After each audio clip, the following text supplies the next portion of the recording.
तो स्वागत है आप सभी का एक और न्यू वीडियो में। दोस्तों आज की इस वीडियो में जितने प्रश्न बचे हुए हैं उसी को बताना है और आप लोगों को पता ही है कि 5 ही प्रश्न और बचा है तो उसी को हम बताएंगे।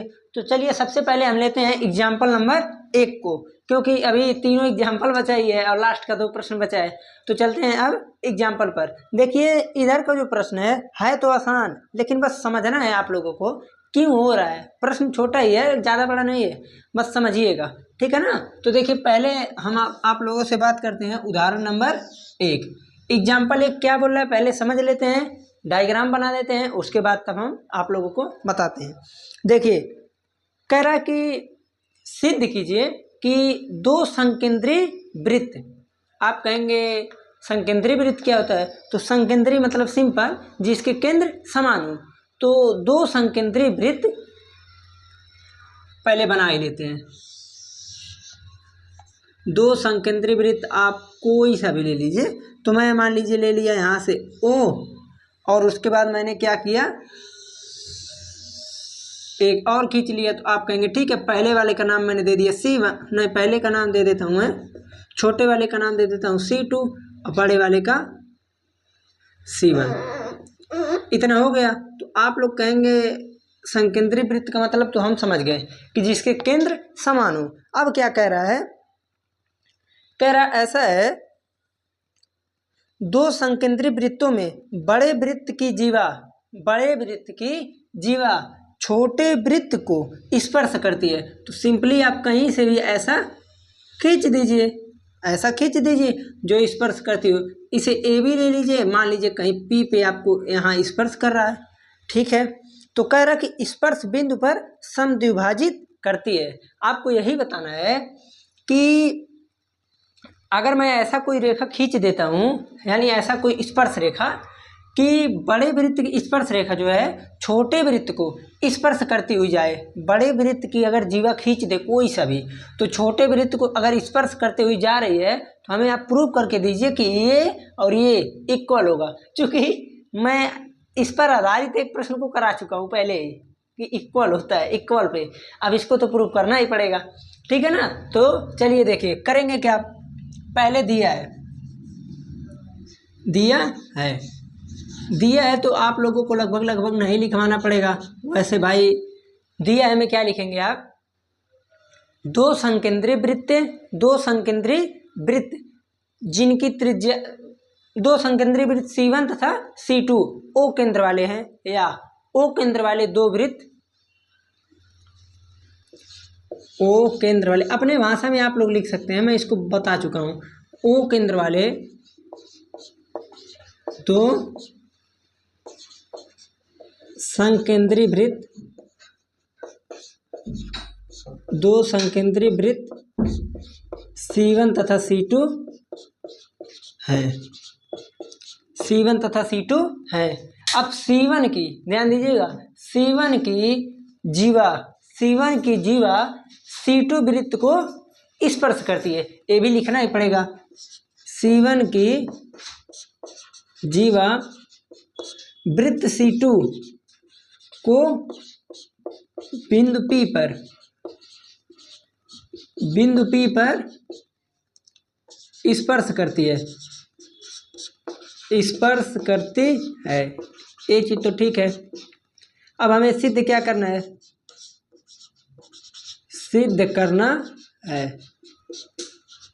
आप कहेंगे सिद्ध करना है कि AP और PB की लंबाई सेम है, AP इक्वल टू PB। अब हमें सिंपली क्या करना है, देखिए इतना तो दिया है, इतना हम छाप भी दिए, इसमें कोई बड़ी बात नहीं है। अब हम पहले इसको देते हैं मिलाए। जब मैं इसको मिला रहा हूँ आप कहेंगे यहाँ से मिलाते हैं अगर आप, तो सिंपली हो जाएगा OP परपेंडिकुलर टू AB। आप कहेंगे ऐसा क्यों होगा, आप लोग पढ़ चुके हैं प्रमेय नंबर 10.1, प्रमेय 10.1। अगर आप प्रमेय नहीं पढ़े हैं तो अभी जाकर आप प्रमेय को पहले पढ़ लीजिए, उसके बाद इस वीडियो को देखिए। तो प्रमेय नंबर 10.1 हो गया। अब यहाँ से जब इस पर हम इसको मिला दिए स्पर्श रेखा पर, तो स्पर्श रेखा चूंकि यहाँ 90 डिग्री का कोण बना रही है ना, हाँ ठीक है। तो इसलिए जो है यहाँ का कोण 90 डिग्री है ही, क्योंकि यही पर में 10.1 का कहना ही है कि अगर यहाँ से मान लीजिए मैंने स्पर्श बिंदु पर मिलाया तो जो यहाँ का ठीक कोण बनता है वो 90 डिग्री कोण होता है। तो आप कहेंगे अच्छा ठीक है, इतना तो हो ही गया। अब यहाँ पर सिंपली आप कहेंगे कि इसके अलावा कैसे होगा।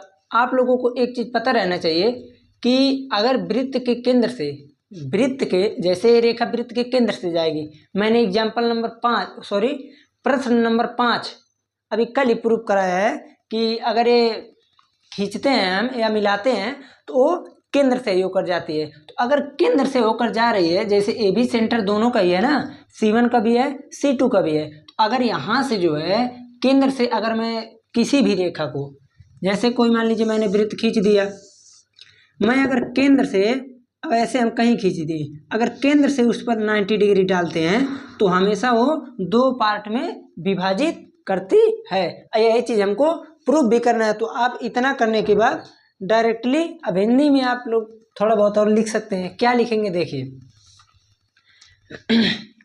लिख सकते हैं कि चूंकि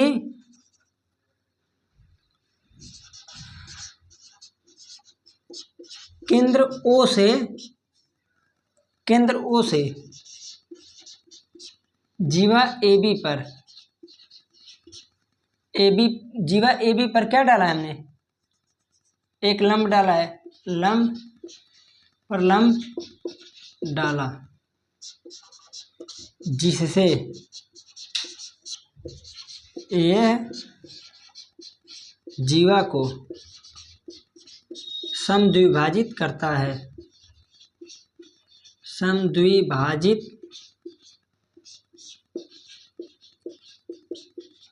करता है। इसलिए आप लोग लिख देंगे directly AP equal to PB। बस यही आप लोगों का था प्रश्न एग्जाम्पल नंबर 1। करना कुछ नहीं था, बस समझना था कि अगर केंद्र से जा रही है तो आप लोगों को पहले ही पता है कि केंद्र से अगर जा रही है तो कितना कोण बनाएगा 90 डिग्री, और अगर 90 डिग्री है तो आप कहेंगे 90 डिग्री हो गया तो यानी लंब पड़ रहा है, और जब लंब पड़ता है तो समद्विभाजित ही करता है। तो इसलिए मैंने पहले प्रश्न नंबर 5 को बताकर तब इसको बताया। तो चलिए ये तो हो गया आप लोगों का पहला। अब चलते हैं हम दूसरे एग्जाम्पल पर। चलिए उदाहरण नंबर 2 को देखिए। उदाहरण नंबर 2 आसान ही है, ठीक है ना, बस इसमें थोड़ा सा एक जगह केवल समझना है, वो अगर समझ गए तो कर लेंगे। कह रहा है कि केंद्र O वाले वृत्त पर बाह्य बिंदु T से 2 स्पर्श रेखा खींचा जा रहा है। तो आप लोग कहेंगे ऐसा है, अगर कोई केंद्र O वाला एक वृत्त है, केंद्र O वाला एक वृत्त है और बाह्य बिंदु कोई मान लेता हूँ T, 2 स्पर्श रेखा अगर मैं खींचूंगा तो कुछ इस प्रकार से ऐसे खिंचाएगा। आप कहेंगे यहाँ तक तो ठीक है, एक काम और कर दीजिए आप, जैसे A हुआ, इस चीज को यहाँ पर मिला दिया है PQ और A हो गया O, ठीक है। तो अब आप लोग समझिएगा, कह रहा है कि 2 स्पर्श रेखाएं TP तथा TQ खींची गई हैं, तो सिद्ध कीजिए। अब देखिए एक चीज और, जो दिया है आप लोग उसे लिख लीजिएगा, इसमें मैं नहीं लिखूंगा क्योंकि इसमें बहुत ज़्यादा सिंपल है। O केंद्र वाला एक वृत्त है जिसके बाह्य बिंदु T से 2 स्पर्श रेखाएं PT और QT या TQ खींचा गया है, बस दिया है, लिख लेंगे। सिद्ध करना है, जो सिद्ध करना है मैं लिख देता हूँ, सिद्ध करना है। सिद्ध क्या करना है हमें कि angle PTQ equal to 2 times OPQ, बस यही हमको प्रूव करना है। कहाँ है PTQ, देखिए PTQ एक कोण 2 टाइम्स OPQ, यानी एक कोण जो भी है उसका डबल ये कोण है। तो आप कहेंगे ये कैसे प्रूव होगा, तो ये चूंकि बहुत आसान है, बस आप लोग थोड़ा सा समझिएगा।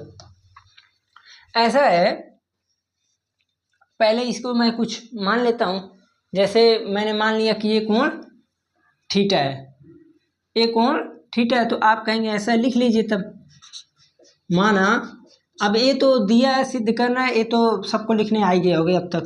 माना कि angle PTQ equal to theta, theta मैंने कुछ भी ले लिया, ठीक है।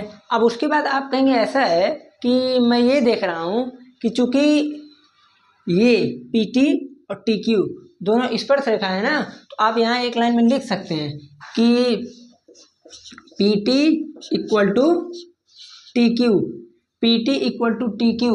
ऐसा क्यों हुआ है? क्योंकि ये दोनों जो है, आप पर में 10.2 लिख लीजिए, सिंपली ही हो जाएगा, समझ जाएंगे आप लोग।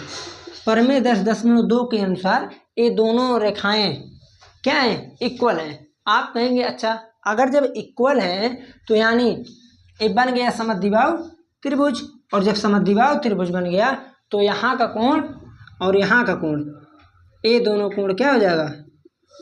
इक्वल। अब आप कहेंगे ऐसा है, अब अगर मेरे को ये कोण निकालना रहे, एंगल पी टी क्यू, देखिए इस चीज़ को आप यहाँ तक लिख लेंगे। अब आप कहेंगे अब अगर हमको पी टी क्यू निकालना रहे, पी टी क्यू, तो मैं क्या करूँगा? आप कहेंगे 1/2 180 माइनस थीटा। ऐसा क्यों हुआ है? पहले ये भी तो जानना पड़ेगा ना। आप कहेंगे हमको यही निकालना है, तो अगर मैं 180 में से इस कोण को घटा दूं, तो कहेंगे जो भी आएगा उसको 2 से डिवाइड कर देंगे, तो दोनों अपना अपना आधा आधा कोण ले लेंगे, तो वही हो गया। तो इसलिए ऐसा हो गया। आप कहेंगे इसके आगे जब हो जाए तो 2 से कट जाएगा, तो ये होगा 90 माइनस θ/2। ये चीज तो मेरा आगे क्या निकला है? Angle P T Q, angle P T Q निकल गया, पी टी क्यू। ठीक है, यहां तक तो हो गया एंगल पी टी क्यू तक, एंगल पी टी क्यू। हाँ ठीक है। अब उसके बाद जब हम इसमें आगे चलेंगे थोड़ा सा, तो आगे चलने पर हम ये देखेंगे कि यहाँ पर इसके आगे जो है सिद्ध करना है हमें। रुक जाइए एक सेकेंड। पी टी क्यू, यही कोण हमको प्रूव करना है 2OPQ से, इसको प्रूव करना है। चलिए देखते हैं। ठीक है।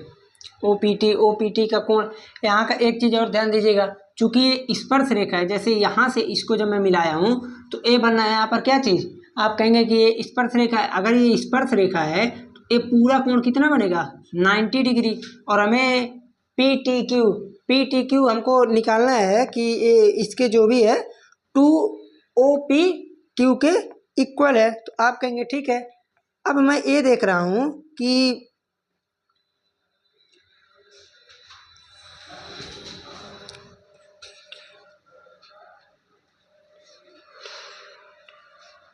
चलिए देखते हैं। यहाँ पर आप कहेंगे कि PTQ को जब निकाला हूँ मैं, PTQ को, तो PTQ को तो हमको प्रूव ही करना है। जैसे यहाँ से PTQ को तो प्रूव ही करना है, तो इसलिए यहाँ से PTQ निकालने के लिए कोई आवश्यकता नहीं है, वो तो अभी लास्ट में निकल जाएगा। तो हमें क्या चीज़ निकालना चाहिए? आप कहेंगे ऐसा है, अगर मैं यहाँ से इस कोण को और इस कोण को निकाल लूँ, ध्यान दीजिएगा, इस कोण और इस कोण को, दोनों में से कोई एक कोण या तो दोनों कोण, ठीक है ना। तो ये सिंपली ये चीज़ यहाँ पर रहेगा। देखिए आप क्या लिखेंगे कि TPQ या तो TPQ लिखिए या तो TQP लिखिए, TQP लिखिए। अब ये कोण आ गया इतना। क्यों मैं इसको निकाला हूँ मैं फिर बता दे रहा हूँ। जैसे अगर एक कोण निकाल, यही तो हमको प्रूव करना है, तो ये निकालने की आवश्यकता नहीं है, ये अभी अपने आप निकल जाएगा, बस देखते रहिए आप लोग। ये चीज निकल गया। अब आप कहेंगे कि अब मैं देख रहा हूँ यहाँ से, चूंकि एक कोण कितना है? 90 है। तो आप कहेंगे ऐसा है, जब दोनों का 90 है, आप तो एक चीज लिख सकते हैं कि angle OPT equal to 90 degree. OPT equal to कितना है? 90 डिग्री। OPT 90 डिग्री है। और यहाँ का दोनों कोण देखिए, एक कोण और ये कोण, इसमें कितने कोण है? 2 कोण है। तो दोनों कोणों का योग 90 डिग्री होना चाहिए। तो चलिए देखते हैं OPT में कौन कौन सा है? TPQ, तो लिख देंगे एंगल TPQ प्लस, और कौन सा है? OPQ equal to 90 degree. आप कहेंगे इतना तो ठीक है। उसके बाद अगर देखा जाए तो टी पी क्यू अभी निकाले हैं, कितना है 90 माइनस थीटा बाई 2। तो इस चीज़ को यहाँ पर रखना पड़ेगा, टी पी क्यू की जगह पर रख दीजिए 90 minus theta by 2 plus angle O P Q equal to 90 से 90 कट गया, तो यहाँ से इसके सामने आए अब angle O P Q equal to हो गया थीटा, उधर चला जाएगा थीटा बाई 2। आप कहेंगे ठीक है 2 को मैं इधर लेकर आऊँगा तो ओ पी क्यू तो हो जाएगा 2 times O P Q equal to theta की वैल्यू कितना है एंगल पी टी क्यू, तो थीटा और यहाँ पर थीटा क्या है एंगल पी टी क्यू, तो 2 टाइम्स हो गया O P Q equal to हो जाएगा P T Q, P T Q. यही आपको प्रूव करना था। देखिए यहाँ पर गलती क्या हो रहा था, जैसे यहाँ पर हम इस चीज़ को निकाल दे रहे थे, क्यों निकाल रहे थे, जैसे चूंकि थीटा मैंने इस कोण को पहले ही थीटा मान रखा है, लेकिन ये मेरे को पता नहीं था उस टाइम में, भूल गया कि इस कोण को मैं थीटा मान लिया हूँ, इसलिए मैंने इस कोण को निकालने लगा हूँ। ठीक है ना, तो आप लोगों को पता रहना चाहिए कि पी टी क्यू आप पहले ही थीटा मान चुके हैं, तो इस वैल्यू को आप थोड़ी ना निकालेंगे।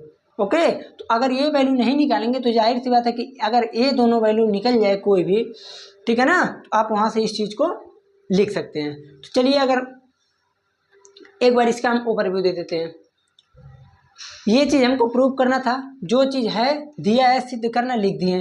अब आप ऐसा कीजिए एंगल पी टी क्यू को आप थीटा मान लीजिए, जब थीटा मान लिए तो ये रेखा लंबाई बराबर होगी, एंगल टी पी क्यू ये कोण और ये कोण दोनों बराबर होगा क्योंकि समद्विबाहु त्रिभुज है। अब इतना जब हो गया तो 90 माइनस थीटा बाई 2 आ गया। आप कहेंगे कि ये पूरा कोण 90 डिग्री होगा। 90 डिग्री क्यों होगा, क्योंकि परमेय 10.1 के अनुसार यहाँ लिख सकते हैं आप परमेय 10.1। तो जब 90 डिग्री हो गया, अब इन दोनों 90 के बीच में 2 ठू है तो दोनों को रख दीजिए, जो नहीं दिया वो अपने आप निकल जाएगा। ठीक है, तो अब हम चलते हैं अगले प्रश्न पे। उदाहरण नंबर 3। उदाहरण नंबर 3 तो जितना बड़ा क्वेश्चन दिया है उससे कम उसका ही आंसर ही है। चलिए देखिए कैसे करना है। पहले तो समझते हैं क्या रहा है। बोला कि 5 सेंटीमीटर त्रिज्या की एक वृत्त, क्वेश्चन नंबर 3 है 5 सेंटीमीटर का एक क्या चीज़ है त्रिज्या, तो 5 सेंटीमीटर का एक त्रिज्या हो गया। वृत्त की 8 सेंटीमीटर लंबी एक जीवा पी क्यू है, तो केंद्र तो यहाँ पर है, अगर तो 8 सेंटीमीटर लंबी जीवा पी क्यू है। ठीक है, पी और क्यू पर स्पर्श रेखाएं परस्पर एक बिंदु टी पर प्रतिच्छेद करती हैं, यानी ये क्वेश्चन ऐसे कह रहा है।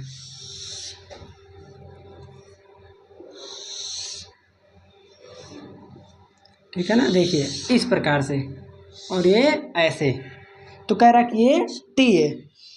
बोल रहा कि ये अब यहाँ से पहले इसको ऐसा कीजिए, ऐसे मिला दीजिए, ये ऐसे, यहाँ पर आर ले लीजिए। बोल रहा सिंपली टीपी की लंबाई ज्ञात कीजिए। टीपी की लंबाई हमें ज्ञात करना है। आप कहेंगे ऐसा है, जब टीपी की लंबाई ज्ञात करनी है आपको, तो इसके लिए क्या करना पड़ेगा। आप कहेंगे कि 5 ये दिया है ना, देखिए 5 ये दिया है, यहाँ का 4 दे देगा, क्यों, क्योंकि मैंने प्रूव कर चुका कि ये आधा होता है, तो 4 ये तो 4 ये। आप कहेंगे ऐसा है, आर ओ पहले निकाल लीजिए। देखिए जो चीज़ दिया है सेम काम दिया है, ओ केंद्र वाला वृत्त है, आर 8 सेंटीमीटर लंबी एक जीवा खींची गई है कि किसी बाह्य बिंदु टी से 2 पॉइंट पर पी क्यू पर स्पर्श रेखा खींची गई है जो कि लंबाई समान होगी। उसके बाद सिद्ध करना है। सिद्ध कहाँ करना है, इसमें तुमको लेंथ निकालना है। तो लेंथ निकालना है किसकी, टीपी बोला है ना, टीपी की, हाँ ठीक है, टीपी की लंबाई निकालना है। तो आप कहेंगे ऐसा, इसके लिए हमें क्या करना पड़ेगा, जो दिया है आप लोग उसको छाप दीजिएगा, उसके बाद आप लोग इसमें कुछ मत लिखिएगा, डायरेक्टली आ जाइएगा आर ओ पर। R O equal to under root 5 का वर्ग, तो पी ओ का वर्ग माइनस पी आर का वर्ग। पी ओ का वर्ग कितना आएगा, आप कहेंगे 5 का वर्ग माइनस 4 का वर्ग, यहाँ से आ जाएगा 25 माइनस 9, 25 माइनस 16, तो आ जाएगा 9, और 9 का वर्गमूल 3, यानी ये आ गया 3। आप कहेंगे कि अब मेरे को निकालना है ये, तो इसके लिए हमें क्या करना पड़ेगा। आप अगर एक चीज़ प्रूव कर दें, आप अगर एक चीज़ क्या प्रूव कर दें कि ये जो भी त्रिभुज है ये समरूप त्रिभुज है। कौन सा त्रिभुज? समरूप त्रिभुज। तो आप कहेंगे अगर समरूप मैं कर देता हूँ, देखिए मैं पहले ही बता दिया हूँ, अगर कहीं भी आपको कोण बराबर करने की आवश्यकता रहे, भुजा बराबर करने की आवश्यकता रहे, तो आप वहाँ पर लगाएंगे सर्वांगसम, क्योंकि सर्वांगसम में सब कुछ एग्जैक्ट मांगता है। बट समरूप में क्या है, वहाँ पर समानुपाती होती हैं। तो यहाँ पर अगर मैं भुजाओं को समानुपाती करना चाहता हूँ तो पहले हमको प्रूव करना पड़ेगा कि ये क्या है, समरूप है। तो आप कहेंगे समरूप करने के लिए तो सिंपली है। कैसे? देखिए आप इन दोनों त्रिभुज को कीजिए, त्रिभुज PRT और PRT और PRO, यही हमको करना है। आप कहेंगे PRT में अगर देखा जाए तो ये कोण यहाँ का 90 बनना है, यहाँ का इसके लिए 90 बनना है। तो यानी मैं लिख सकता हूँ कोण R इक्वल टू कोण R 90 डिग्री। ठीक है, इसके आगे और एक क्या लिख सकते हैं बताइए? आप कहेंगे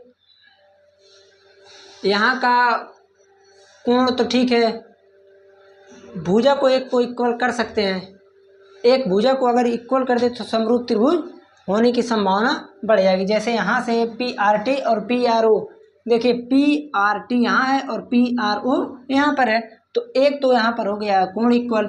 ये दोनों जो कि उभयनिष्ठ है, तो PR क्या चीज आ रहा है, PR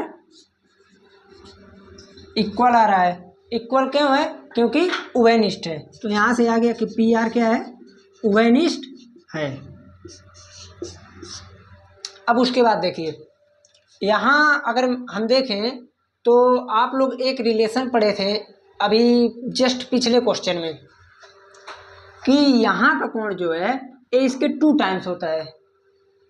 अगर ये कोण जो भी है कोण, अगर मैं इसका डबल कर दूं, अभी पिछले क्वेश्चन में पढ़े हैं, डबल कर दूं तो ये इसके इक्वल होता है। जब यही कोण आधा है तो डबल करने की क्या आवश्यकता, डायरेक्टली हो जाएगा कि angle OPR equal to angle PTR equal है।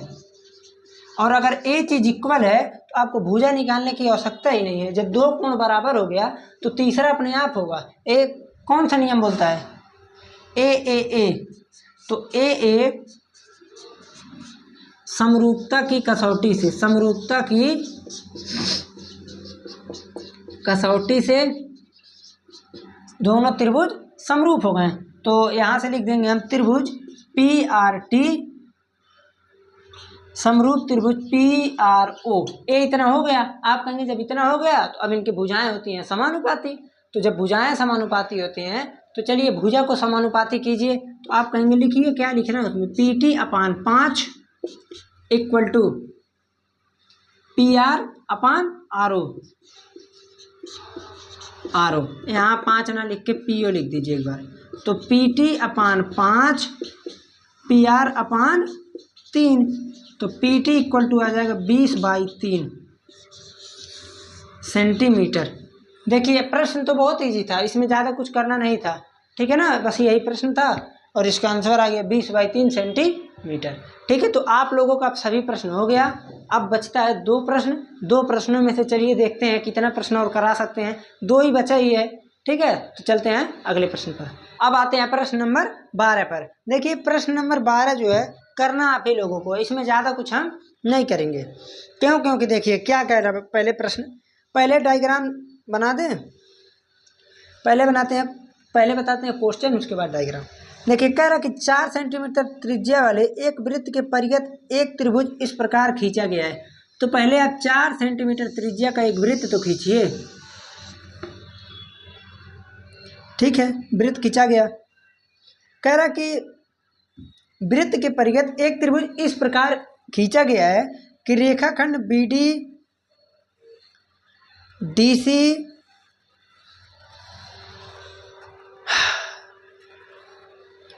कहाँ गया, इस प्रकार खींचा गया है कि BD और DC जिनमें स्पर्श बिंदु D द्वारा BC पर विभाजित करती है।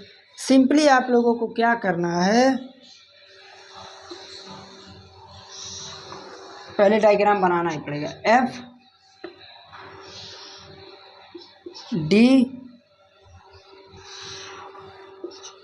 ई। अब क्या करना है, स्पर्शरेखा खींच देना है। तो अब आप कहेंगे ऐसा है, जब स्पर्शरेखा खींचेंगे, देखिए बनाने में हो सकता है कुछ थोड़ा बहुत गड़बड़ी हो जाए, लेकिन ये बनेगा एकदम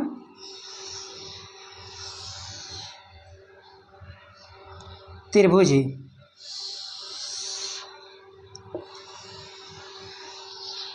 देखिए बन गया। अब इसका नामकरण कर देते हैं ए बी सी, इस प्रकार से नामकरण हो गया। इसका नाम है ओ। तो कह रहा है आप लोग ऐसा कीजिए, और यहाँ भी ऐसे मिलाया है भाई, जो मिलाया है उसको लिख देते हैं इस प्रकार से। डायग्राम तो दिख ही रहा होगा। हाँ, तो कह रहा कि इसी चीज़ को आपको निकालना है जिसमें दिया क्या है। आप कहेंगे 4 सेंटीमीटर दिया है, ये 90 डिग्री बनना है, इसमें किसी को बताने की कुछ भी आवश्यकता नहीं है। तो कह रहा कि ऐसा है, बी डी 8 सेंटीमीटर,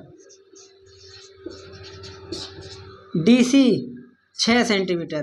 तो ये बताइए, अब इसमें आप लोगों को हम ए नहीं कहेंगे, आप दिया है लिखिए, ए है लिखिए, ओ है, ए आप लोग को नहीं लिखना है। आपको करना क्या है, एक चीज़ ध्यान दीजिएगा, जो चीज़ लिखना है आप कहेंगे मैं लिख सकता हूँ जो भी होगा, A F equal to A E equal to, मैंने मान लिया एक्स माना, और एक कैसे मान रहे हैं, पर में 10.2। अरे भाई किसी बाह्य बिंदु से स्पर्शरेखा खींचेंगे तो जो ये होगा यही ये होगा। कहेंगे ठीक है, वही सेम प्रोसेस यहाँ पर हुआ है।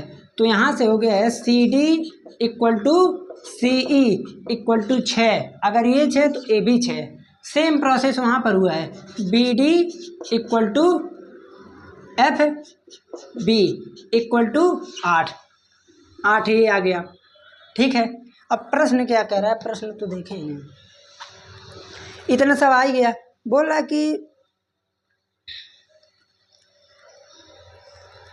भुजाएं ए बी और ए सी ज्ञात करना है।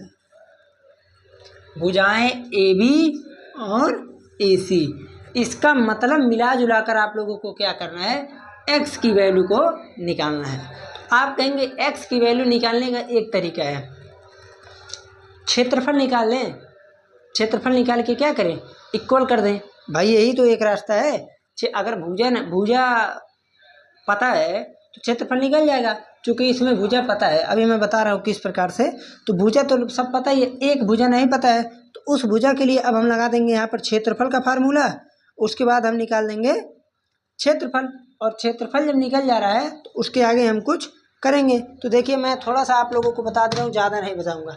अब एक चीज़ और पता होगा आप लोगों को कि जब तीनों भुजा असमान हो तो वहाँ पर लगाते हैं क्या, हीरोन्स फार्मूला लगाते हैं। तो आप लिख देंगे हीरोन्स फार्मूला,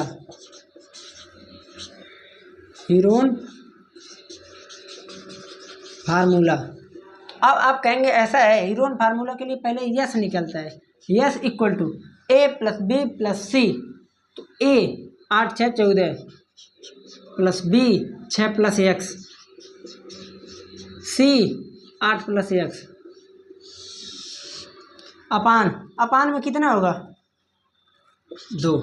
तो यहाँ से आ जाएगा। देखिए ऐसा है 14 26 28, तो 28 को मैं लिख सकता हूँ 14, नहीं 2 को कॉमन लीजिए, 2 कॉमन आएगा तो 14 प्लस एक्स बचेगा अपन 2, तो 14 प्लस एक्स। ये किसकी वैल्यू निकली, एस की, अर्थात एस का वैल्यू आ गया इतना। अब कहेंगे हमको निकालना है क्षेत्रफल, तो क्षेत्रफल निकालने के लिए आप क्या कीजिए,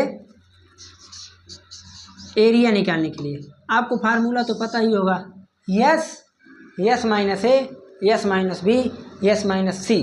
तो S 14 plus X, S minus A, तो 14 प्लस एक्स माइनस 14 करेंगे तो आप कहेंगे डायरेक्टली बचेगा एक्स। ठीक है ना, इस चीज़ को समझिएगा। फिर उसके बाद आप कहेंगे 14 प्लस एक्स में से 6 प्लस एक्स अगर घटा दें तो बचेगा 8, और सेम प्रोसेस यहाँ करेंगे तो बचेगा 6। ठीक है, आप लोगों को इतना आ गया। अब इसको सॉल्व करने के लिए आप लोग इसको एक आध लाइन में सॉल्व कर सकते हैं। अगर मान लीजिए आपको मन कर रहा है तो कर लीजिए, नहीं तो फिर वहीं पर छोड़ दीजिए। क्यों छोड़ दीजिए, अभी मैं इसके आगे भी बता रहा हूँ यहाँ पर क्यों छोड़ सकते हैं। ऐसा है, अब एक काम और कीजिए। आप कहेंगे क्या, जैसे इसको इसलिए छोड़ दीजिए, एक प्रकार से जब एरिया इसका निकालें तो इतना निकला, अब एक प्रकार से मैं इसका एरिया और निकाल सकता हूँ। आप कहेंगे अब क्या तरीका आ गया, तो एरिया इक्वल टू, आप कहेंगे अगर मैं त्रिभुज ए ओ बी प्लस त्रिभुज BOC प्लस त्रिभुज AOC